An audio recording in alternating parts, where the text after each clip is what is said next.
অবশেষে জনসম্মুখে ক্ষমা চাইলেন আর্জেন্টিনা বনাম স্পেনের সেই আলোচিত ফাইনাল ম্যাচের রেফারি স্লাভকো ভিনচিচ। চাপের মুখে পড়ে অবশেষে স্বীকার করলেন ম্যাচ চলাকালীন কেন বারবার আর্জেন্টিনার খেলোয়াড়দের বিরুদ্ধে ফাউলের বাঁশি বাজিয়েছেন এবং কার্ড দেখিয়েছেন তিনি, এবং এর তীব্র প্রতিবাদ জানালেন ব্রাজিলিয়ান ফুটবলার নেইমার জুনিয়র। অন্যদিকে সংবাদ সম্মেলনে দাঁড়িয়ে খোদ লিওনেল মেসি জানিয়ে দিলেন কিভাবে ইচ্ছাকৃতভাবে তাদের এই ফাইনাল হারানো হয়েছে, আর কেনই বা মেসি এই টুর্নামেন্টে গোল্ডেন বুট কিংবা অন্য কোনো ব্যক্তিগত পুরস্কার পেলেন না।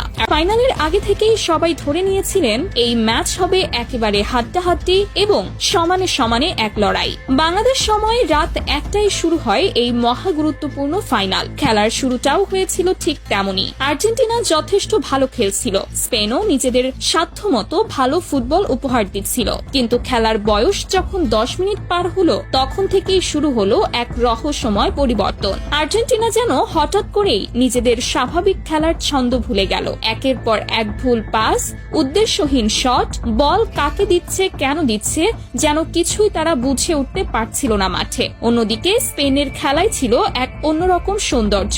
একের পর এক দীর্ঘ পাস, বল যেন প্রায় সারাক্ষণই থাকছিল তাদের পায়ে। আর্জেন্টিনার ডি বক্স লক্ষ্য করে একের পর এক আক্রমণাত্মক আক্রমণ চালিয়ে যাচ্ছিল স্পেন। ওদিকে শুরু থেকেই রেফারির সিদ্ধান্তগুলো নিয়ে জন্ম নিতে শুরু করেছিল প্রশ্ন। মনে হচ্ছিল যেন প্রথম মিনিট থেকেই আর্জেন্টিনার বিপক্ষেই দাঁড়িয়ে আছেন তিনি। যদিও এটাও সত্যি যে আর্জেন্টিনা এই ম্যাচে যথেষ্ট পরিমাণ ফাউল খেলেছিলেন, তবু আসল বিতর্কের সূত্রপাত ঘটে নির্ধারিত 90 মিনিটের পরের অতিরিক্ত সময়, অর্থাৎ 93 মিনিটের মাথায়। এনজো ফার্নান্ডেজের একটি সাধারণ মানের ফাউলে তাকে সরাসরি লাল কার্ড দেখিয়ে মাঠের বাইরে পাঠিয়ে দেন রেফারি স্লাভকো ভিনচিচ।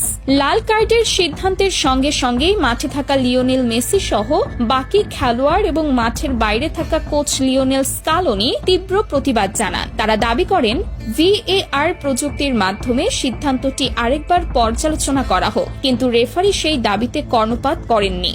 নিজের সিদ্ধান্তে অনড় থেকে লাল কার্ড প্রত্যাহার করেননি একবারের জন্য।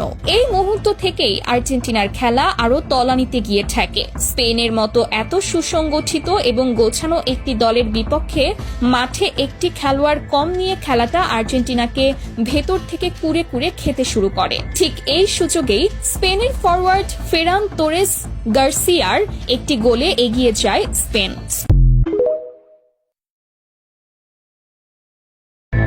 অবশেষে জনসম্মুখে ক্ষমা চাইলেন আর্জেন্টিনা বনাম স্পেনের সেই আলোচিত ফাইনাল ম্যাচের রেফারি স্লাভকো ভিনচিচ।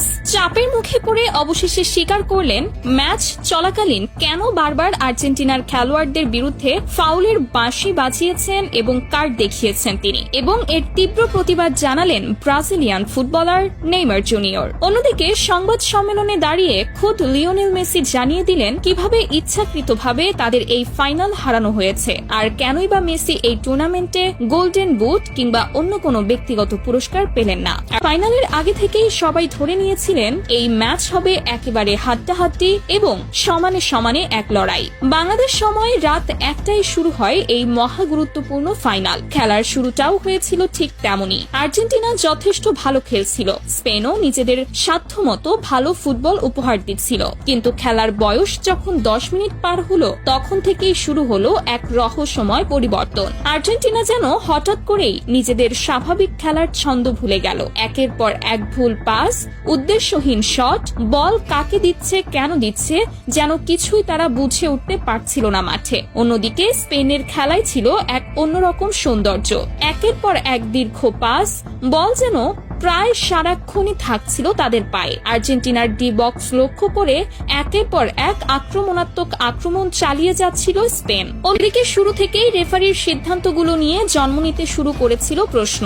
মনে হচ্ছিল যেন প্রথম মিনিট থেকেই আর্জেন্টিনার বিপক্ষেই দাঁড়িয়ে আছেন তিনি। যদিও এটাও সত্যি যে আর্জেন্টিনা এই ম্যাচে যথেষ্ট পরিমাণ ফাউল খেলেছিলেন, তবু আসল বিতর্কের সূত্রপাত ঘটে নির্ধারিত 90 মিনিটের পরের অতিরিক্ত সময়, অর্থাৎ 93 মিনিটের মাথায়। এনজো ফার্নান্ডেজের একটি সাধারণ মানের ফাউলে তাকে সরাসরি লাল কার্ড দেখিয়ে মাঠের বাইরে পাঠিয়ে দেন রেফারি স্লাভকো ভিনচিচ। লাল কার্ডের সিদ্ধান্তের সঙ্গে সঙ্গেই মাঠে থাকা লিওনেল মেসি সহ বাকি খেলোয়াড় এবং মাঠের বাইরে থাকা কোচ লিওনেল স্কালোনি তীব্র প্রতিবাদ জানান। তারা দাবি করেন VAR প্রযুক্তির মাধ্যমে সিদ্ধান্তটি আরেকবার পর্যালোচনা করা হোক, কিন্তু রেফারি সেই দাবিতে কর্ণপাত করেননি। নিজের সিদ্ধান্তে অনড় থেকে লাল কার্ড প্রত্যাহার করেননি একবারের জন্য। এই মুহূর্ত থেকেই আর্জেন্টিনার খেলা আরো তলানিতে গিয়ে ঠেকে। স্পেনের মতো এত সুসংগঠিত এবং গোছানো একটি দলের বিপক্ষে মাঠে একটি খেলোয়াড় কম নিয়ে খেলাটা আর্জেন্টিনাকে ভেতর থেকে কুড়ে কুড়ে খেতে শুরু করে। ঠিক এই সুযোগেই স্পেনের ফরওয়ার্ড ফেরান তোরেস গার্সিয়ার একটি গোলে এগিয়ে যায় স্পেন।